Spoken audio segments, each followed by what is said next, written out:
So I think last topic was 8th 5-year plan. So we have to start with 9th. So write the heading 9th 5-year plan.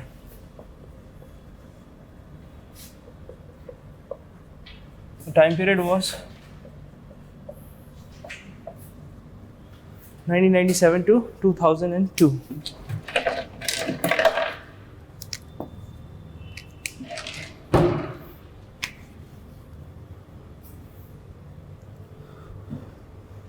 So main highlight of this plan actually was 1997 Asian financial crisis.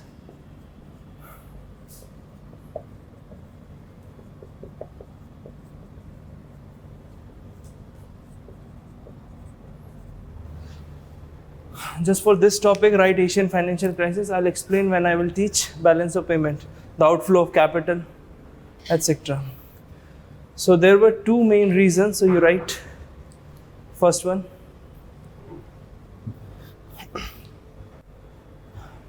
Due to Asian financial crisis, India experienced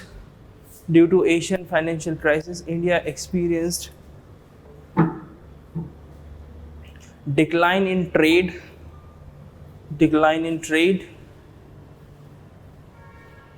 and the outflow of capital from India.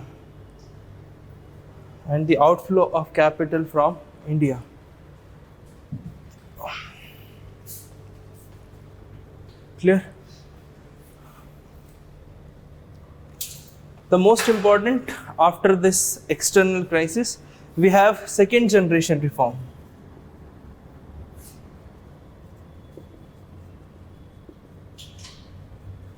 So India introduced its second generation reform.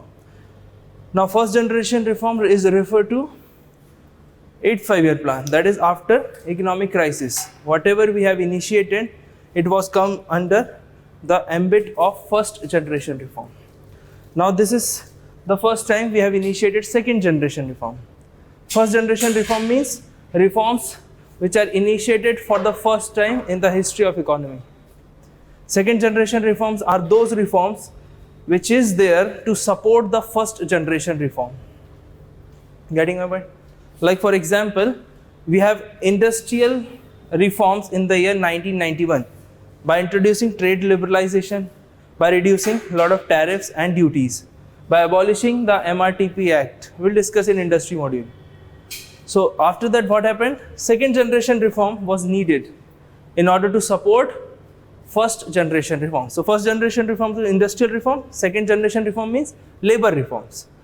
So at that time, industries got the power to hire and fire laborers. Getting my point? So it means the ease of doing business, whatever we are listening in the current aspect, started from, we can say, from the second generation reform.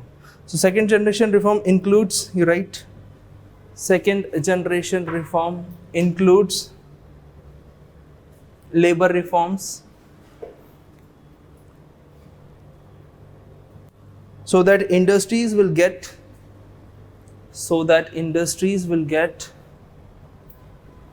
the power to hire and fire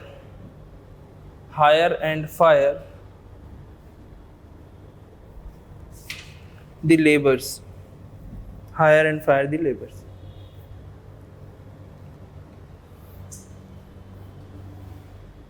So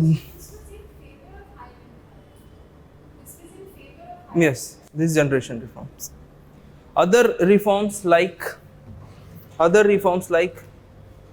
financial sector reforms, other reforms like financial sector reforms, policies in favor of telecom sector,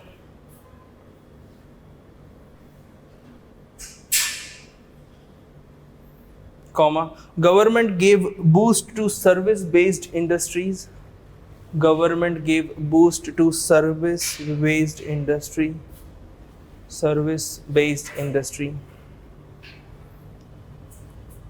In bracket you write the contribution of service sector, in bracket you write, the contribution of service sector crossed more than 50% in India's GDP. Crossed more than 50% in India's GDP. So for the first time, we can say from 9th 5-year plan, what India is known as service-based economy, due to more than 50% share of its in the GDP contribution. What are the benefits of second generation reform? We need to discuss this. First generation reforms are there, which is happening for the first time. But second generation reforms were initiated just to give support to first generation reform. Getting my point? I've given example of industry. Industrial reform supported by labor reforms. Narsimham I committee in 1991 for banking regulation and easing out all the key policy rates. Second Narsimham committee suggested about second generation reform in financial sector. Like for example, giving license to private banks, setting a committee to give more liberty to banks to do business in our country by reducing key policy rates. Like these are the few examples of second generation reform. So we can easily say that second generation reform has been continuous. So in 2018, we are also making policies in support of first generation reform. Like Make in India is also the part of second generation reform. We are always talking about second green revolution. Getting my point? Second green revolution. That was in support of first green revolution. That is green revolution, original, 1966. Okay. So this 50% of contribution came after 1991 or before? No, after 1997. It means in between 9th 5-year plan, service overtook manufacture. Okay. Any doubt in this 5-year plan? Nothing? So I write the next heading, 10th 5-year plan.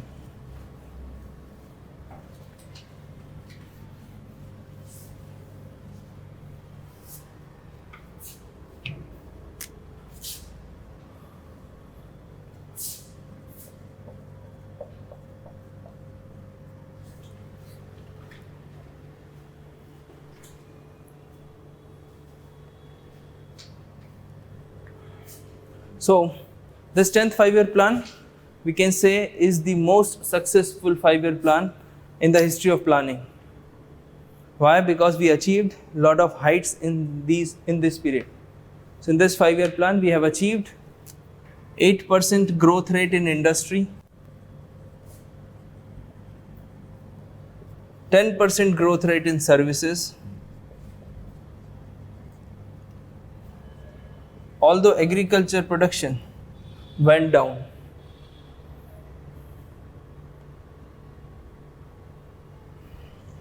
So if you want to write data, it was around 1.4%. But doesn't matter, because new agriculture policy, according to new agriculture policy published in 2000, suggested that for the next 20 years, it means from the year 2000 to 2020, India's agriculture growth should be 4%. If it is not 4%, it means it is not a satisfactory performance of Indian agriculture sector. So at that time, agriculture production went down. But the main highlight, these two figures, industry and services.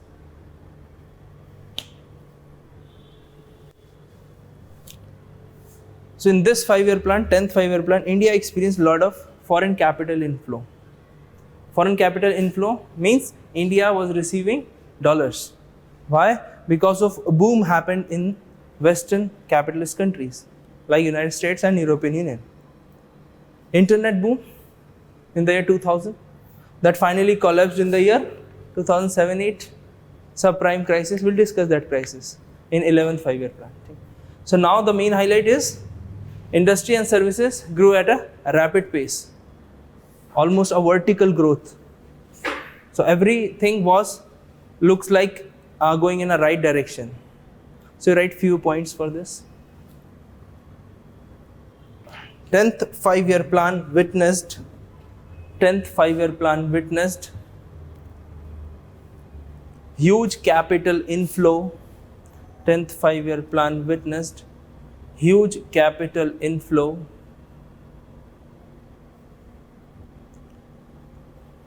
as well as comfortable macroeconomic stability. As well as comfortable macroeconomic stability. Comfortable macroeconomic stability.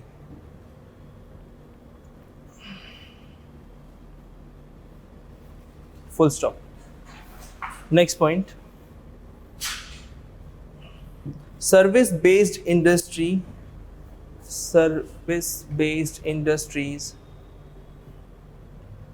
experienced double-digit growth.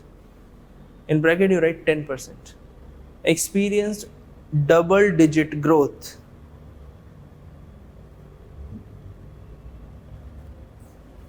Next point.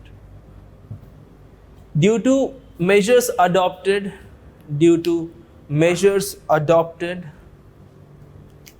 in 9th 5-year plan, due to measures adopted in 9th 5-year plan,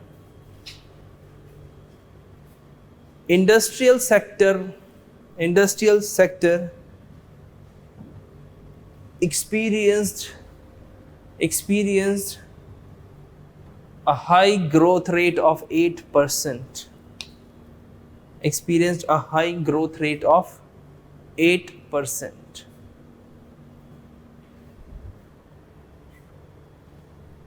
High growth rate of 8%.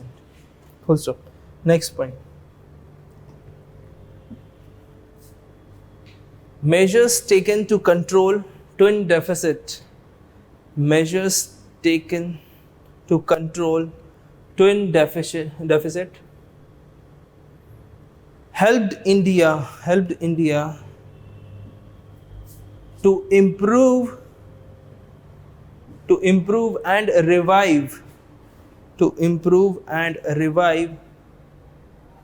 its international credibility.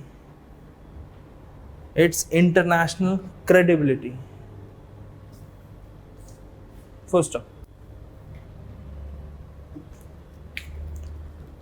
So do you understand this sentence? International credibility in the international market. So it means if you invest in India, your money will be safe. So people are getting high returns as well as a surety of their principal amount.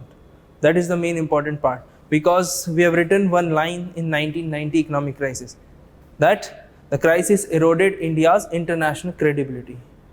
So we can say that it took around 12 years to regain that same international credibility in the international financial market, just due to reforms undertaken since 1991. Getting my point? Is there any doubt in this 5-year plan? Okay. So write the next one, 11th 5-year plan.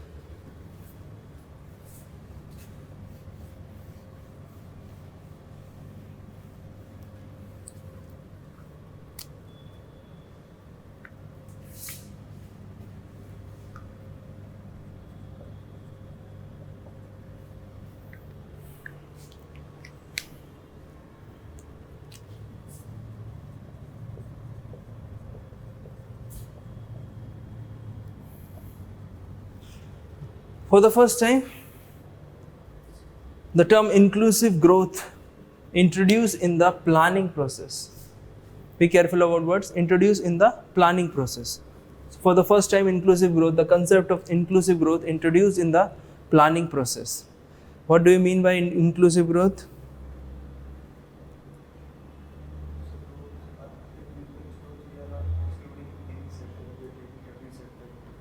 ठीक है. More specific, anyone? So if we take every section of the society, every sector of the society, every So benefit should reach to the last person. ठीक है. know that the class should With respect to every sector. सबको साथ लेके The growth which does not leave anyone untouched. Simple sense. When you do not have words to define in a positive manner, you define in a other side, negative manner. Growth which does not leave any individual behind from its prospects. So first time inclusive growth, the word inserted in the theme of this 5-year plan. Focus on nutritional based economies. Second point is government focused on nutritional based economy. It means the agriculture production went down in the 10th 5-year plan. So government thought that we should revive agriculture production. Can you correlate this same activity of second and third 5-year plan? In second 5-year plan, agriculture production went down. Then again third, industry, both. So here industry and services grew at a higher pace in the last 5-year plan. But in 11th, again the focus shifted towards agriculture sector. History repeats itself. So, but if we divide this plan in 2 periods,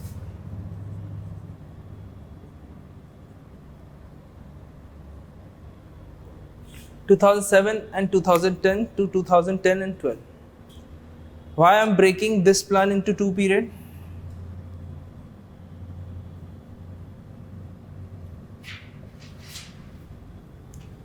Here you have slowdown. Here you have the problem of stagflation. So the dividing line is the year 2010. What happened in 2007? There was a crisis in America known as Subprime Crisis. Now we need to understand the word prime. What is subprime? So prime means there was a financial crisis. Are we enough comfortable in this crisis? Do you have any idea about this crisis? This crisis was related to financial sector. Share market, then there is a problem in banking sector as well. So the problem triggered from financial sector, that is mainly banking sector. So a lot of big houses went bankrupt. Why? Because of mortgages. So we will not go in detail, we'll just superficially discuss what were the factors behind this crisis that led to the decline in the growth rate as well as stagnation in India's GDP growth. Getting my point?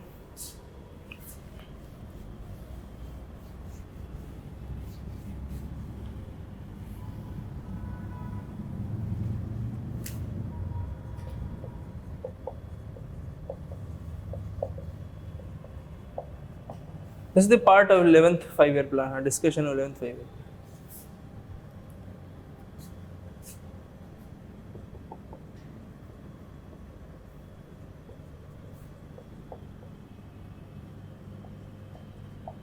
So it started with the financial sector crisis. Big banks went bankrupt. Then if banks went bankrupt, what will be the repercussion?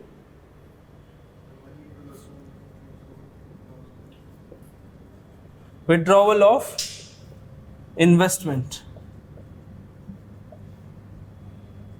Withdrawal of investment.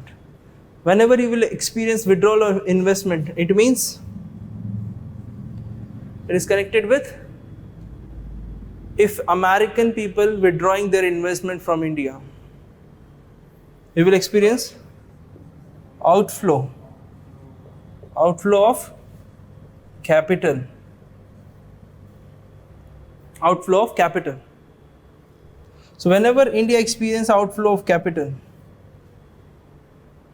it means there is a pressure on rupee, because people will convert rupee into dollars. Why? Because you are withdrawing your money. people of United States or investors of United States withdrawing their money from India. So they are converting rupee into dollar. Or whenever you will convert rupee into dollar rapidly, what will you experience? Appreciation or depreciation of rupee? Depreciation. Simple sense. Here the demand for rupee or demand for dollar, which is high? Demand for dollar is high. So if demand for dollar is high, it means the value of rupee will go down or depreciate. If you experience outflow of dollar, then there is a pressure on foreign exchange reserve. So you write like this only below this. Pressure on foreign exchange reserves.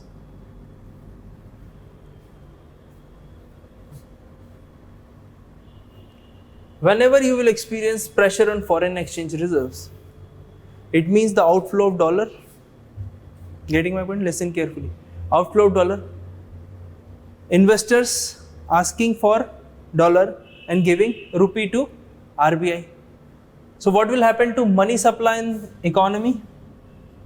It will go down or go up. Why? RBI is not pumping rupee. RBI is receiving money, rupee. RBI is just receiving rupee. I'm not saying that RBI is pumping the same rupee into the economy. The pressure is already on rupee because of depreciation. If you pump more currency into India, rupee will fall rapidly. There will be a nosedive. So RBI will not pump currency.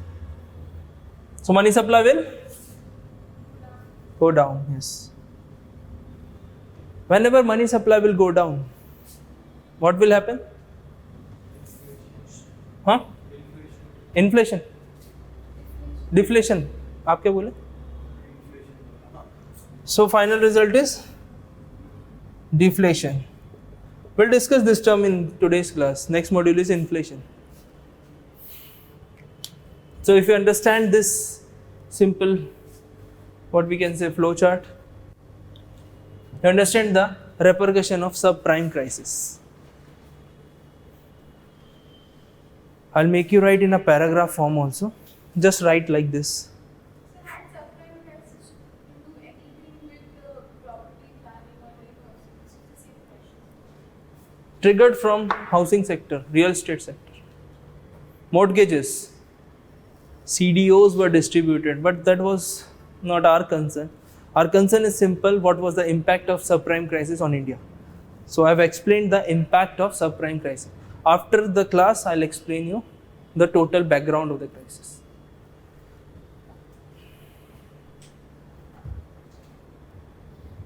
Okay, done? Have you written this? You will write in a paragraph form. The subprime crisis of 2008, subprime crisis of 2008, first triggered by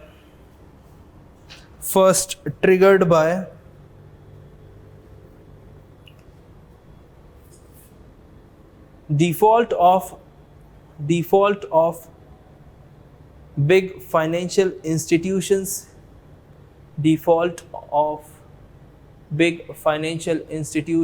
of United States of America,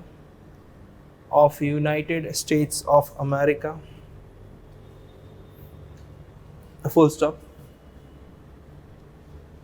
Whenever the financial sector is in crisis, whenever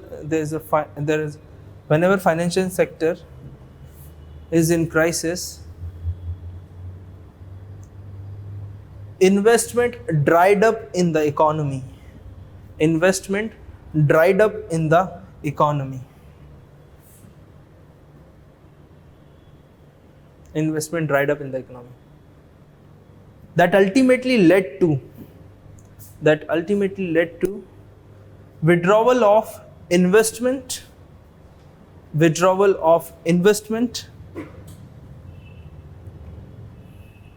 from foreign markets withdrawal of investment from foreign markets. In bracket you write example India.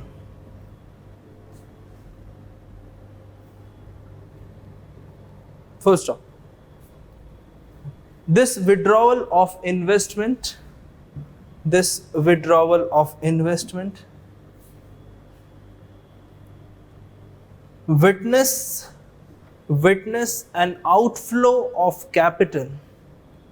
witness an outflow of capital from India to USA in 2008 to 10 period. From 2008 to 10 period. Full stop. The outflow of capital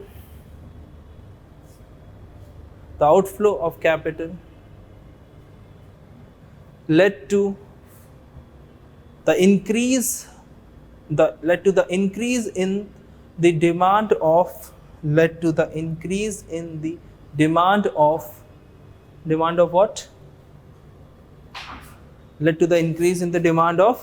dollar. So you write led to the increase in the demand of dollar and increased pressure on rupee. So in bracket you write depreciation of rupee.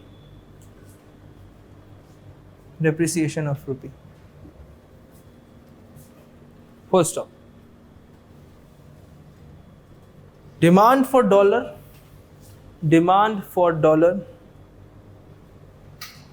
decreases the foreign exchange reserves of India. Demand for dollar decreased the foreign exchange reserve of India.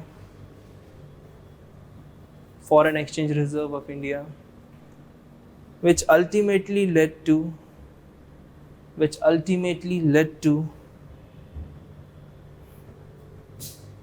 decrease in the money supply,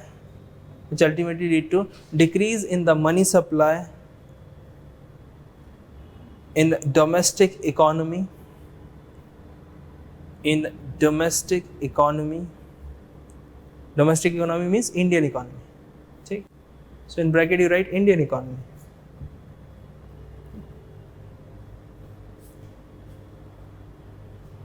And finally, the problem of deflation.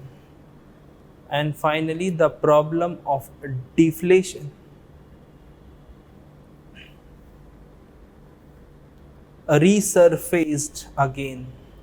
Finally, the problem of deflation resurfaced again. Do you have any doubt in this chronology? Ek bar chronology. Just listen carefully. Do not write anything. First of all, subprime crisis. The year was 2008. Triggered with this problem of financial sector crisis. It means crisis in banking sector mainly. So big industrial houses, big banks, those were running by big industrial houses went bankrupt. Why? Because of default on loan by the real estate sector holders. Getting my point? So that was a background. But what happened after financial sector crisis? Banks were not able to lend to the consumers. So whenever you don't have funds, the problem of credit comes into the picture. Whenever there is a lack of credit, means withdrawal of investment. If you have already invested in some project, you need money to survive, you need money for another investment. So you will withdraw from markets of developing country. Like a lot of American investors investing in South Asian markets, Indian markets, other markets as well, developing country markets. So they preferred this route, withdrawal of investment from foreign market. Because suppose I've given two options. Either you invest in Hong Kong or either you invest in India, that is in capital sector. So capital investment in India in comparison to financial investment in Hong Kong. If you are in crisis, if you face some crisis, some shortage of fund, what will be the first option to withdraw? You will not sell your property in India. What will you do? You will withdraw your financial investment. Same with the case of domestic economy. If you have fixed deposit of suppose 10 lakh rupees and you have a house of 10 lakh rupees, the first thing you liquidate at the time of crisis is your fixed deposit. Getting my point? That is why this point is totally justified from India's perspective. Withdrawal of investment of US investors. So they withdraw their money from India. After this withdrawal, India experienced outflow of capital. This is very obvious because whenever the foreign investor withdrew their money, India experienced outflow of capital because they will demand dollar, not rupees. So rupee was under pressure in 2008. Rupee was under pressure. Dollar was in demand. So whenever dollar is in demand, rupee depreciates. So whenever newspapers are reporting rupee is under pressure, it means rupee is depreciating. The demand for dollar is more. So demand for dollar increased at that time. After the increase in the demand for dollar, if you do not have enough dollar, what will you do? You will give dollars from your foreign exchange reserves. Suppose you are not able to liquidate your personal fixed deposit and not able to liquidate your property. What will you do? You will use that limited amount of savings that you have done, suppose at home, in locker, etc.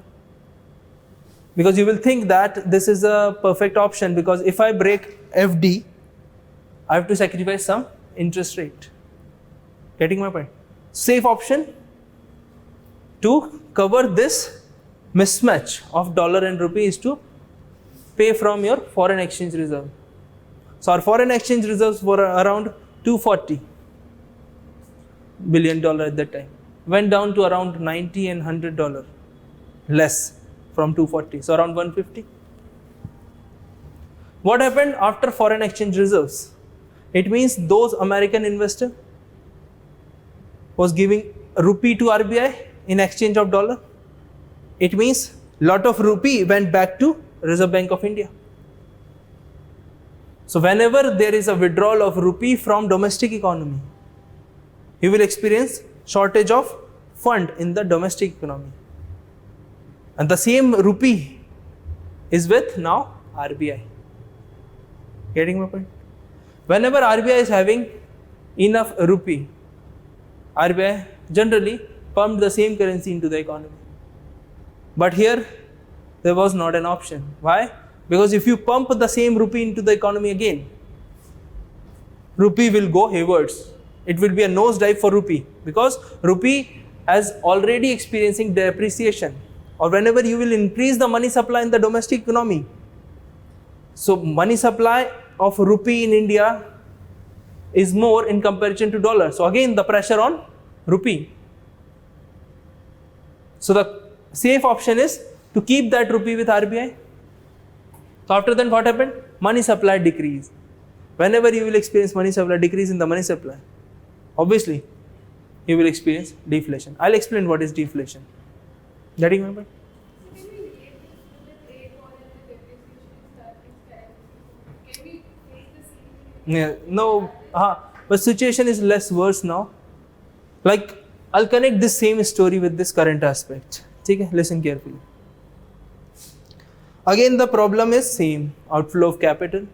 Problem was not same, like as severe as financial sector crisis, but there is a problem of sanctions, other things. It means there is a problem of trade war. We are not experiencing free trade. We are experiencing restricted trade. So whenever there's a basic concept in international economics, there's a degree of free trade and protectionism. If you move in this between, if you move towards free market, you will experience growth from both the sides. Example is China, East Asian countries. If you move towards protectionism, both countries will not gain. Both countries will be at loss. Then why America is doing? Because America has a lot of capacity to absorb that kind of losses. But other countries cannot afford to do this. Getting my point? Again, outflow of capital from India to other countries. Generally, we can say US. Again, the pressure on rupee. Why? Because whenever you will experience outflow of dollar, you will experience increase in the demand of dollar, would pressure again rupee. But now what happened? We have 400 plus billion foreign exchange reserves. So our import cover is around 9.5 months. That is quite safe. If your import cover is more than 6 months, your economy is safe. So we have more than 6 months. Actually, we have 3.5 months plus. So quite comfortable position. Talking about money supply in the economy. Money supply replenished after the event of demonetization. So we cannot say that there is a big shortage of money supply in our country. In 2008 and in 2018, there is one big difference. We will not face the problem of deflation here.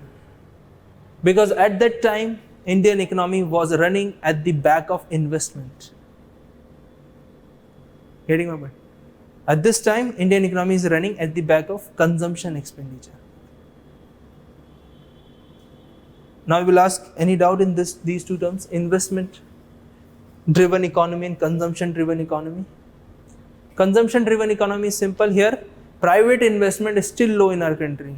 I'll explain in this when we study industry. The sentiments of private investors is not fruitful, not we can say satisfactory position, because of struggling position of India's public sector banks. Getting my point?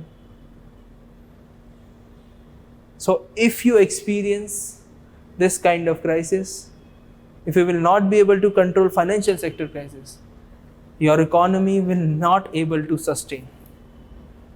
That is why the policy of recapitalization has been resurfaced again. We'll say that control credit, control bank board, banking governing body. Why we are every time infusing capital into our banking sector? Getting my point? But here what happened? We are doing the same thing. Yeah, in the crash course I told you about when I met Bevik Debroy. He said that if you are continuously infusing capital into our public sector banks, then the problem will resurface again. Again, you can connect this concept with free subsidy and cash, free subsidy and capacity building. So here you are giving free amount, that is bailout. Every time banks incurring loss, government is bailing out those banks. Getting my point? But what happened? Bailout is not a solution. Bailout is like just delaying the problem. One example is FRDI bill. Government recently withdrew it because it consisted one important, or what we can say, controversial part, that is bail-in. I'll explain this later. We have 90 hours. I have 90 hours with you. So we'll go in a slow pace in the initial hours. Okay? You will experience that there is a lot of basic classes. But if I launch 2 direct bills, etc., you will not get anything. So first we'll cover the base, then we'll move on to other advanced topic. So that I'll use the term investment driven economy, consumption based economy. So you will get everything. Getting my point? So here the crisis, I've connected till this point. We have still enough foreign exchange reserves. So we can absorb. That's why policymakers are saying, no panic.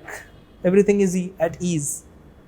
We are simply saying that we have enough absorption to tackle this kind of shocks.